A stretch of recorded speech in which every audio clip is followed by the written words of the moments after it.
Hi, I'm Siobhan. Welcome to my channel. Today I'm talking about how to choose healthy relationships for people who've been through childhood trauma. This is a topic that was suggested to me by a viewer, and she writes, "Many of us are drawn to people with similar experiences to ourselves. There is comfort and support in this, but there is a cycle to be broken. Unless they have done the long, hard work of breaking it, including any addictions or other behavioural problems, they are a difficult partner. We sometimes escape a pattern of abuse between our parents only to end up marrying someone who repeats the process. I'd love to see you discuss, how do I sensibly assess whether my partner has truly broken that cycle? Has she or he developed the positive mental attitudes needed for a good relationship? And how do I accurately assess this from an early dating stage?" This is a massive topic. As usual, I'll try and cram as much of my tuppence worth as I can into a relatively short video, but let me just say from the start that I could write a whole book about this, and perhaps someday I will.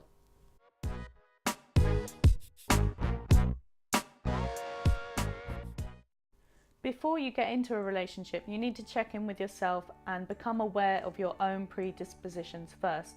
This involves recognizing the types of unhealthy partner that you've perhaps been drawn to in the past, and recognizing your own vulnerabilities without being self-critical about what you discover. This is an important point. So often when we find out something that we don't like about ourselves, not only is there the thing itself, but we add the interest of shame or self-reproach. For example, why do I have to be so weak? Why do I have to be so pathetic? Why do I make the wrong choices?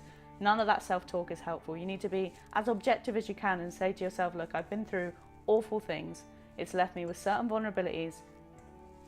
Instead of resisting that reality, I'm just going to kind of accept that for what it is and be mindful of how that might try to manifest as an excuse to keep seeing someone who I know isn't suitable for me.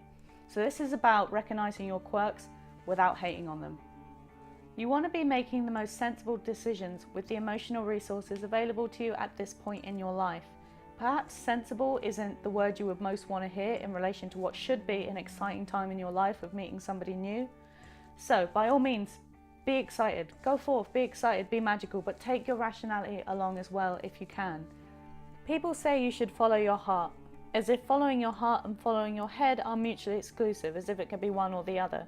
But I've figured out that if there is already a conflict early on between what you know about someone, i.e. your head, and how you feel about them in your heart, then it's a big red flag. For example, if you've already seen rationally and you've registered that this person is showing signs of being quite controlling or jealous, but you still continue seeing them because you feel a connection, consider that the reason you feel a connection is because there's already a problem. If you have trouble being attracted to people who are emotionally available, supportive, consistent, then it's possible that you might be showing codependent tendencies, and I've done a video about that as well. But yeah, early on there should not be a conflict between what you think and how you should feel. Everything should be in alignment. Above all, when you meet someone, be honest with yourself about what it is that draws you to that particular person, and don't turn a blind eye to realities that you don't want to face just because you want it to be what you want it to be. If it's not that thing, don't start doing the mental gymnastics of pulling the wool over your own eyes to convince yourself that this is enough. Now some questions about the new person in your life. Firstly, can they take responsibility for themselves, or do they always need saving? Is there always a problem, or is their life relatively complete before you came along? That's one thing you should ask yourself. Another thing is, can they communicate skillfully? For example, are they able to just describe their point of view without placing blame every time? So can they recognize, step outside of themselves, look back on themselves and recognize when their feelings are perhaps out of proportion, or they are able to describe their point of view without pointing the finger? These are signs of emotional intelligence that are vital for a good relationship. Another question, do they know how to apologize? Can they handle the buttock clenching discomfort of having to admit when they mess up? This is a big point to consider, because if they can't even do that, then it means that you will have to get real used to never getting closure or validation from them. And what's worse is that you'll have to pretend you don't even need it. You have to pretend you're fine with not getting an apology, because if you keep waiting for it and keep bringing up whatever it was they did that upset you, then all of a sudden you become the problem. You're the one who's not letting it go, right? And that's where you'll have to start doing the mental gymnastics of telling yourself that this is enough. Please do yourself a favor and write off anyone who can't admit their own mistakes. I understand that some people are stubborn. I also understand that there is an opposite issue of being too quick to apologize, too quick to admit fault where there isn't any just to keep the peace, and I get that this is a different flavour of problem, but I'm talking now about people who never accept responsibility for their behaviour, regardless of how much it hurts you or the relationship as a whole. Probably they think they're being tough. Probably they think they're being resilient. They think that not apologising is tough and to apologise is weak. Perhaps they learned that somewhere in their childhood. And that's really quite sad when you think about it.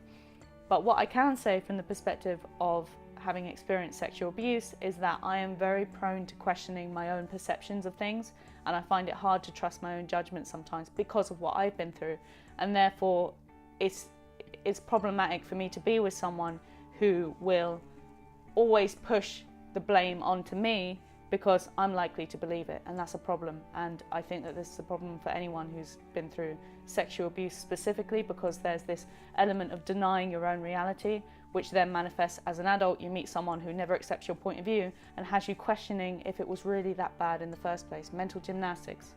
The final point to consider is this: if the other person does have recognized problems, behavioural issues relating to their past trauma, are they actively doing something about it? It's okay to have issues. Everybody has issues. I have issues. But it's about our approach and perspective. That's what makes all the difference.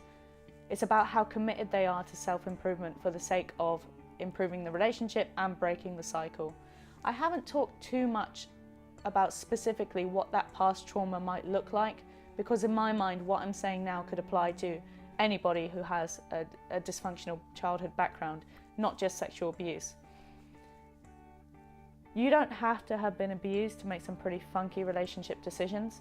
Definitely that's not a prerequisite, but you do need to be more mindful as a survivor, I think, of the vulnerabilities and how they might manifest in your adult life. It's almost like being stuck in a current, I find, where I'm being pushed in a direction almost unconsciously, but I am conscious of it. And I know that if I just take off the autopilot and let it carry me where it may, then that I will end up somewhere bad. So for me, recovery is a constant, I won't say battle, but it's a constant effort to resist the direction that I think life has kind of put me on because of my background experience, and to constantly challenge those distorted beliefs. It is a wonderful sentiment to want to stick around and to help someone to help themselves, but know where your boundaries are, know where the limit is, know when to walk away if it becomes clear that you chose someone who, for whatever reason, lacks the emotional equipment necessary for a good relationship, if that is what you want to have with them. Thank you for making it to the end of this video, and if you like it, please share it, and I'd love to hear your comments below about your experience of relationships after child sexual abuse or other childhood trauma as a whole. Thank you for watching, and I will see you next week.